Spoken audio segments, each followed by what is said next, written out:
Okie dokie. Well, we are there. It is finally time to do a decent start. So I primed the fuel, primed the oil, and I did turn it over just to make sure it would fire.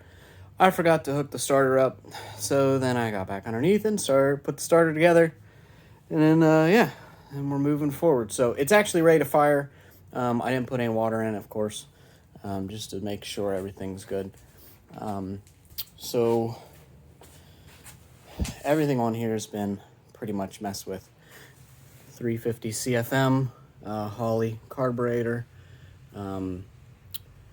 That's been has extended fuel extended jets in them. The fuel float's been changed to take boost because the brass will crumple.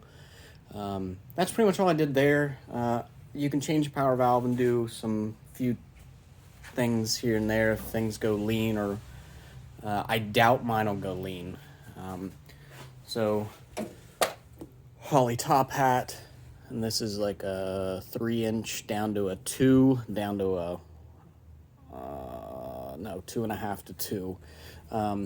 This is a eBay wonderful thing, which I got a lot of my crap from. That is a 0.57 AR, so should make low end boost. And this is an eBay 38 millimeter. I think it's preset to 8, but I've heard it really set to 10. Wastegate. I haven't done the dump off of it yet. I need to get some steel and do that. eBay header.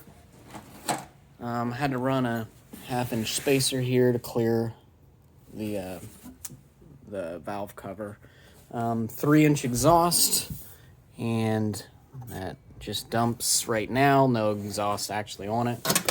Bosch wideband. It's actually hooked to an AEM wideband, so I can check the fuel mixture.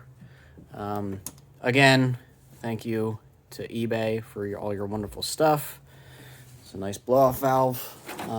Usually they're set pretty light, so as soon as you let off, they'll release the pressure.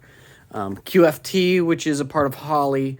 I have this set at, I think, 4.5. I'll have to double check it because I just kind of guessed. So it's a boost reference, so it comes into this line. So any boost that I make, it'll automatically add, 1 pound of boost, 1 pound of pressure, so it equals out so that the fuel doesn't get overpowered in the carburetor by the boost and we lose and go lean. So that's why I have the AEM wideband set up. I had to put a Holley electric fuel pump on it, which is extremely loud. It had originally a mechanical, and I took it off, made a plate, which I think it's leaking. Probably it's not thick enough steel.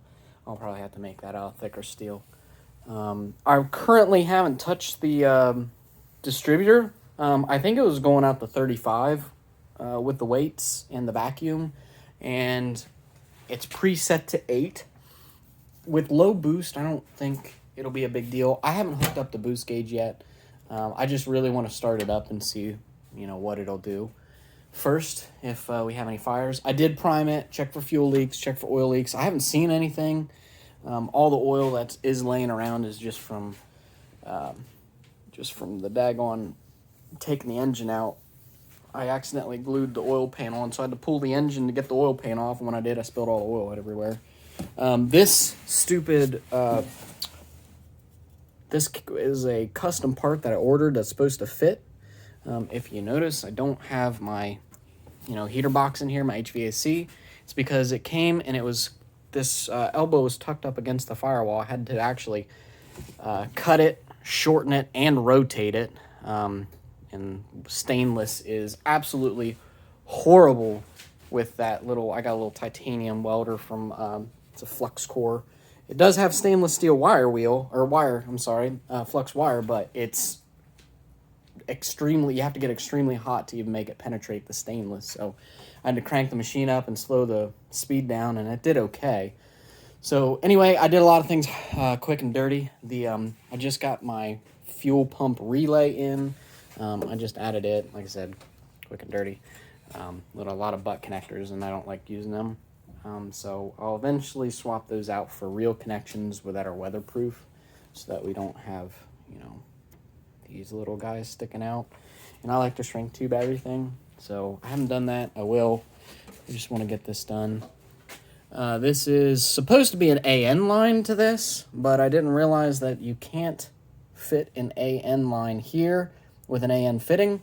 -8 is what I used, because it freaking touches the bowl and you can't spin it on. So I tried all kinds of stuff and went to the old trusty 5/16, or sorry, 3/8 hose to just a barb fitting, which I hate. I forgot to clamp that. Didn't leak. Oh well. But it is -8 all the way back with nice fittings, and I have a 100 micron filter before the pump, so we'll see what happens here. So I didn't hook up the boost gauge, but I did hook up the wideband. I think 14's what we're shooting for, and we'll see what it's at, because I haven't started it yet. Fuel pump, I'm just letting it prime for a second.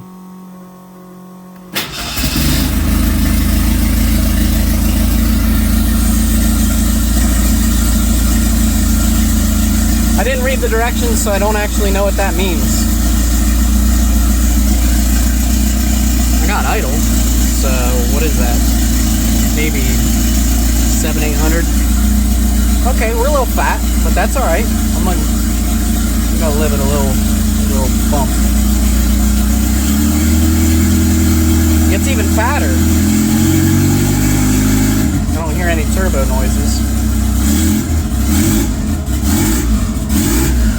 There we hear some turbo noises. So I'm not seeing anything lean.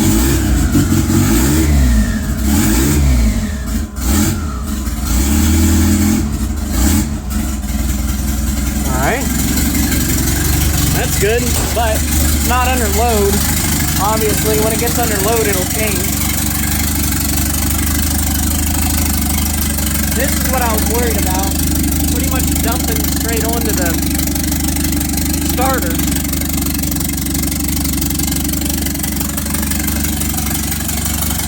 I don't see anything leaking. Actually, idle's fairly smooth. Yeah, it's not shaking that bad at all.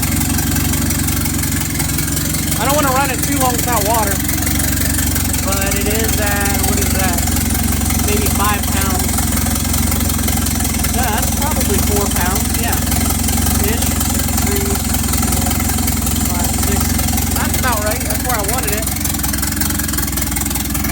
So I wonder if that gauge goes up when I...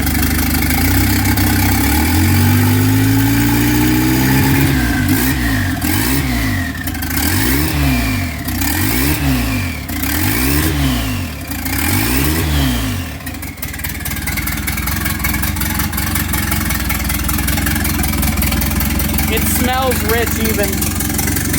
Very rich. Which is surprising. That's the thing, that these things tend... The way these blow-throughs work is they tend to go rich rather than lean, which is a great thing, you know, save your car, but it's also extremely difficult to tune them, so you tend to richen out, and you know, it fouls out your plugs and stuff, which that's a whole nother thing of tuning, is you got to change your plug gap and crap, because you know, obviously with a boost, you need to actually narrow your spark plugs, because the wider they get, I guess you don't, you know, with the boost cramming everything in there, you don't get a good spark or something. So I don't see anything leaking or anything. You know, obviously it got a little warm. Turbo's getting warm. I didn't replace these are original spark plug wires. It's probably going to be an issue. I don't see anything leaking here. See something right there wet, but like I said, I dumped crap out. Let's check underneath the car. Yeah, we're all clean. Like that. Oh, wait. What is that? Oh, that's condensation. I noticed a minute ago when I started it that there was condensation coming out of the exhaust. But it's probably because it's been negative a million degrees out here for so long, and I had the engine actually apart for a while, so probably got some moisture inside of it, and it's just cooking it off, I'm guessing, hoping. Can't be water in the, head gasket. The intake is going to be interesting. I got a Felpro intake, and they forgot to stamp out the water passage, so I had to get creative with my hole saw and frickin' open that sucker up. So, one thing after another. I had to also run a 1/2 inch spacer here on the carburetor, which is actually a good thing for performance anyway. So, I'm kind of happy. It idles. It started like frickin' first kick, like bam, started right up. Making some turbo noises. I didn't hear any blow off, so we must not have been making that much boost. I need to run the boost gauge. It's kind of a wonky system, so I need to just add it into this boom I got going on. And then I mean, check for boost leaks and stuff, but honestly, I was sitting here and I didn't hear anything, so might be running exhaust and calling her good, because daggone, I didn't see anything wrong. So that was a long month and a half. 2 months almost, probably.